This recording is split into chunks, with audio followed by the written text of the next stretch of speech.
States of amnesia, then he is going to be reminded again and again and again and again of his bigotry, of his misogyny, of his stupidity. And he's not a stupid guy, and he's exceeded expectations beyond any reasonable normal expectation the rest of us had. I don't underestimate him. He could be the next president, but it's better late than never in showing a little bit of discipline. The Comey stuff is going to be mined by the media and mined by the political advisors, and we're going to be hearing it again and again and again. But all right, but here's the thing, though, is Admiral Ken, at a time when he's trying to find a way to really get above the fray from his negative numbers, he's still down in the polls nationally. There's an opportunity. This was literally a softball across the plate for him, and he doesn't know how to swing the bat. So I think part of the problem is I don't know, much as I've been able to tell from what's written and published about him and his interactions with the team. You know, Trump is used to being the smartest guy in the room. He'll be the first one to tell you. And he's used to being the smartest guy in the room. You got the best words and I don't think that he is going to take Paul Manafort's advice any more than anybody else's, even though this guy's a proven performer in getting people elected. He's going to do things his way because he's taken pride in the fact of doing things his way. I think one of the things that's going to be really interesting is to see how much stuff keeps coming out. Case in point, in the last 24 hours, the recording of from his show Trumped, where he not only spoke highly of Hillary Clinton, saying that she'd make a great president, but also spoke very highly of President Obama. Now, if he's smart, he'll just say, yeah, well, a lot's happened in 8 years, and this, that, and the other. But again, this stuff's going to keep coming out. And oh, by the way, since Vladimir Putin's done such good research on him, the Democratic Party might call them and get some pointers on how to attack him too. Bob Hines, we're now literally 4 days away from, or a week away now, from the beginning of the Republican National Convention. The GOP is still very much a divided community. We have a situation now where there are several delegates to the RNC that are literally calling for an uprising to oust Trump. One of them sued. Well, yeah, one of them sued in court. But is there a distinct possibility for the first time we could see in our modern history an upending of the primary process at the convention? I doubt it. Why? I doubt it because if you did it, the whole thing would fall apart, and I don't think people will let that happen. I don't think they will. I don't think. But you don't think that Donald Trump is enough of a liability to at least swing that bat? He has the potential to be that stupid. Yeah. But to Bob's statement, the whole thing would fall apart. Would it Dan be Lipner. worthwhile, the whole thing falling apart? I mean, Trump has revealed such a glaring problem within the RNC that maybe... I mean, Bob Dole, a year or two ago, said, it's time to put up the closed for renovation sign at the Republican National Committee and rethink how we're doing things. Which they would, except nobody showing up to Cleveland to go to the RNC. I think we may be one of the only media markets out there covering it. Go ahead. So to Admiral Dan, Ken. to Dan, I say beware Democrats telling Republicans how to be better Republicans. So what I think, I have to agree with Bob that the chances of that happening, I think, are slim. I think that that truly would, I think, be the end of the party. It'd be bad. It'd be very bad. Alan Moore, do you agree? That If they dance right, and you'll good. I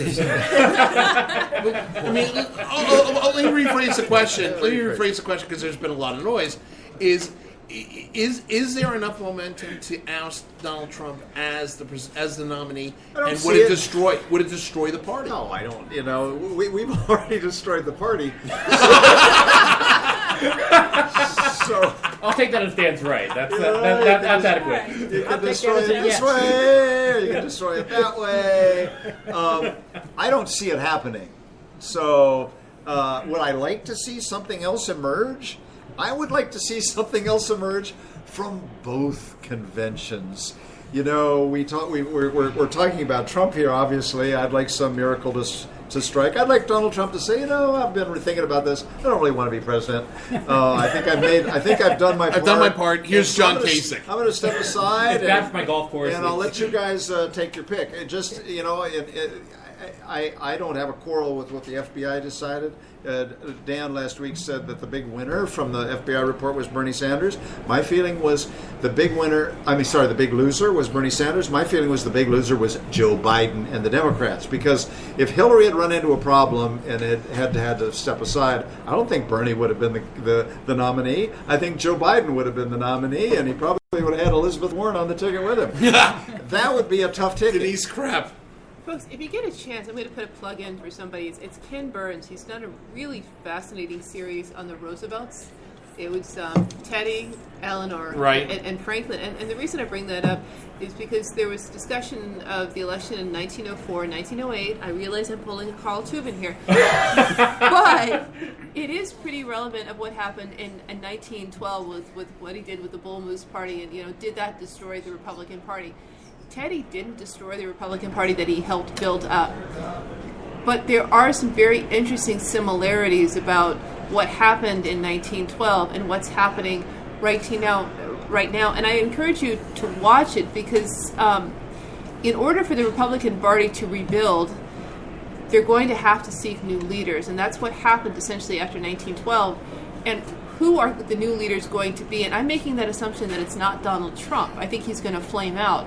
But if he does flame out, who are the folks in the wings, and how do they position themselves for 2020? Denise continues to break through that third wall in television and radio, but we'll let that. I know. Bob Hines. I tried. Bob Hines.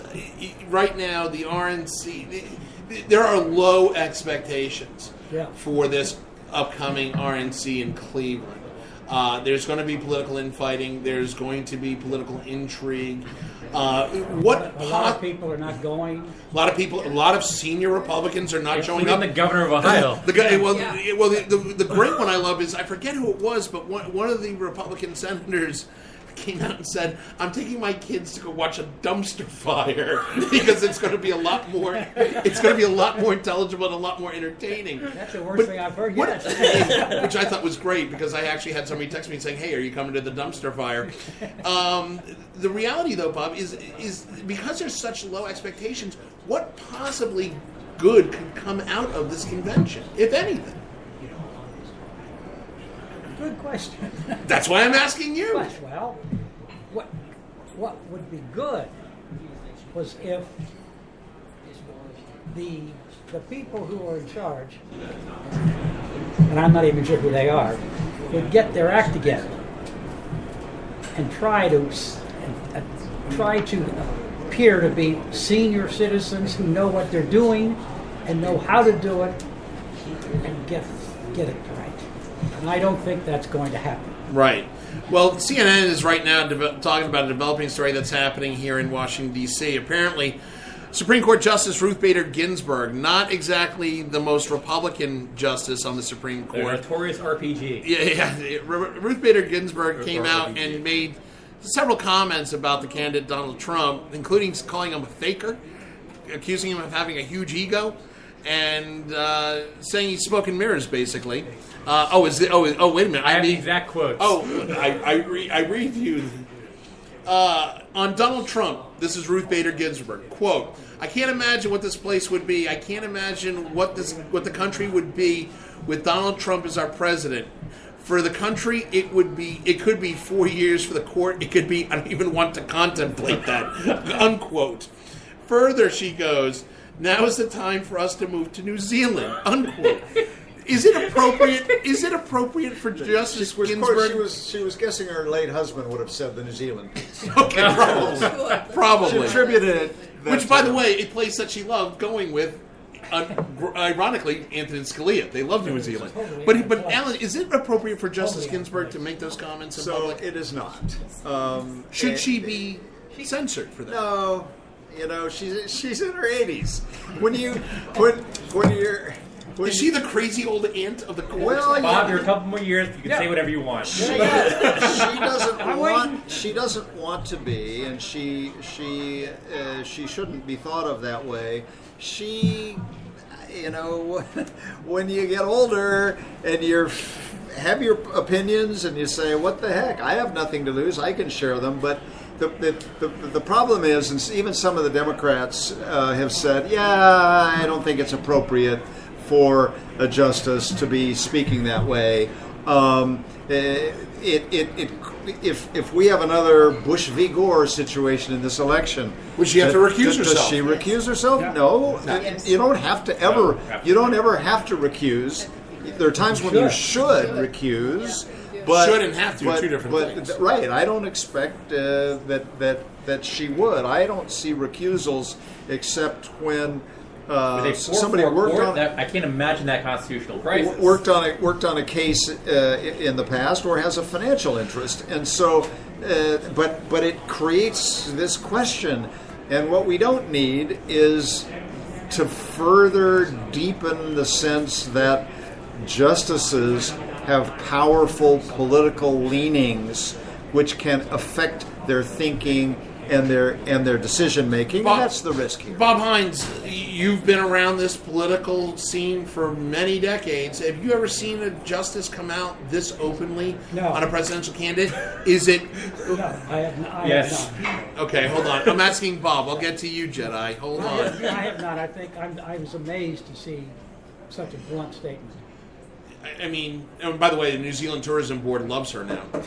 But that's another story. Dan, go ahead. No. During the 2000 election, Justice O'Connor, she didn't say it to press, but she did say it publicly, said it would be a tragedy for the country if Al Gore was elected president. And this was now into the Bush v. Gore, before it reached the Supreme Court. Right. So under that context, and I was not thrilled with Justice O'Connor's statement then either. I don't believe she should have recused herself. I don't believe that she did. Justice Ginsburg should recuse herself. But I am uncomfortable with Supreme Court justice making that kind of statement. Denise Krepp, last word. And Alito has done things that have indicated displeasure with the Democratic Party. That being said, I agree with both Dan and Bob. It's not appropriate. Right. There is a separation of powers for a reason. And Ruth, love you dearly, babe, but you got to zip Third it. wall, Denise. Third wall. She's not listening. How do we know? That's true. We have thousands of listeners. We do. Hey, that being said, it's now my favorite part of the show, Tell Me a Story, where we talk about news, innuendo, rumor going around the Beltway, inside and out. Bob Hines, tell me a story. None. Oh, wow, you're breathing it. Denise, tell me a story. Wow, I submitted papers to be elected again. Yay! Okay. Bye. Admiral Ken, tell me a story. So, some number of weeks ago, when we were talking about the Chinese building an island in the South China Sea, and I said, this is a developing story, keep your eye on it. Well, the Philippines took exception to the Chinese declaring the South China Sea their territory and took it to the International Court in The Hague, and they won today. Yay! So, Yay, Manila! What does this mean? Well, the president of the Philippines has promised that he'll ride a jet ski out there. And, is that true? And, he said that, yeah. The president of the Philippines said he would ride a jet ski. He'd ride a jet ski into the South China Sea, and I'm kind of curious whether he's going to do it with the U.S. battle group protect him or not. So that would be awesome. It would be awesome. That would be. Watching 7th Fleet back up the president of the Philippines. What insignia does a jet ski get in a carrier group? Like the Filipino 1. Like everything else. Dan Littner, tell me a story. Actually, I didn't have one, but since we're talking about Bush v.